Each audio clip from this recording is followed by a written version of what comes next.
নগাঁও জিলাৰ দক্ষিণ হৰপৰগাঁও বিবেকানন্দ শাৰোৎসৱ সমিতিৰ উদ্যোগত মহাষ্টমী দুৰ্গা পূজা উদযাপন কৰা হয়। বিবেকানন্দ শাৰোৎসৱ সমিতিৰ এক বিশেষ পদক্ষেপে শান্তিৰ বাৰ্তা প্ৰেৰণ কৰে। সমগ্ৰ ৰাজ্যৰ লগতে এই পূজা মণ্ডপটোত দেখা গ'ল অসমৰ হিয়াৰ আমঠু জুবিন গাৰ্গক দুৰ্গা দেৱীৰ আশীষ ল'বলৈ অহা প্ৰতিগৰাকী লোকৰ উপৰিও সকলো ধৰ্মৰ লোকে শ্ৰদ্ধাঞ্জলি জ্ঞাপন কৰা। যি সময়ত হিন্দু মুছলমানৰ মাজত বিতৰ্ক সৃষ্টি কৰিবলৈ কিছু লোকে অহৰহ চেষ্টা কৰে, তেনে সময়ত নগাঁও দক্ষিণ হৰপৰগাঁৱত দেখিবলৈ পোৱা গ'ল এক বিশেষ ছবি।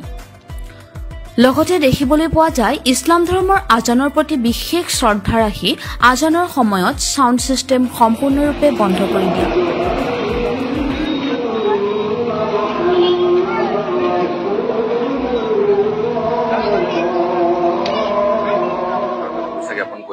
আমন্ত্ৰণ জনাইছো তেওঁলোকে আহক আমাৰ পেণ্ডেল দৰ্শন কৰক। লগতে আমি প্ৰতি বছৰৰ দৰে আমি ইয়াতে আমাৰ লগতে দেখা পাব মছজিদো আছে আৰু লগতে একদম লাগি থকা মন্দিৰ আমাৰ যিটো আছে, আমাৰ দুৰ্গা মণ্ডপটো আছে।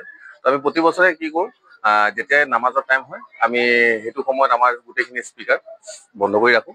কাৰণ আমি বিচাৰোঁ যে সমাজখন সুশৃংখল হৈ থাকক আৰু আমাৰ যিটো মিলাপ্ৰীতি আছে সেইটো মিলাপ্ৰীতি যাতে চবে দেখা পাওক, সেইটো আমি এটা মেছেজ দিব বিচাৰোঁ। আৰু প্ৰতি বছৰৰ দৰে আমি এই বছৰো মানে যিহেতু আপুনি দেখা পাইছে এতিয়া আমাৰ অসমৰ এজন সম্পদ জুবিন গাৰ্গ ডাঙৰীয়াও নাইকিয়া হৈছে। তেওঁ কৈও গৈছিলে যে মোৰ কোনো জাতি নাই, মোৰ কোনো ধৰ্ম নাই। তো আমি তেওঁৰ যদি তেওঁক যদি অনুকৰণ কৰোঁ, তেওঁৰ আখৰে আখৰে অনুকৰণ কৰাটো আমি বিচাৰোঁ। তো লগতে আমি তেওঁৰ শ্ৰদ্ধাঞ্জলি অনুষ্ঠানো ৰাখিছিলোঁ, য'ত নেকি সমাজৰ সকলো শ্ৰেণীৰ মানুহ আহি পেলাই তাত শ্ৰদ্ধাঞ্জলি জ্ঞাপন কৰিছে।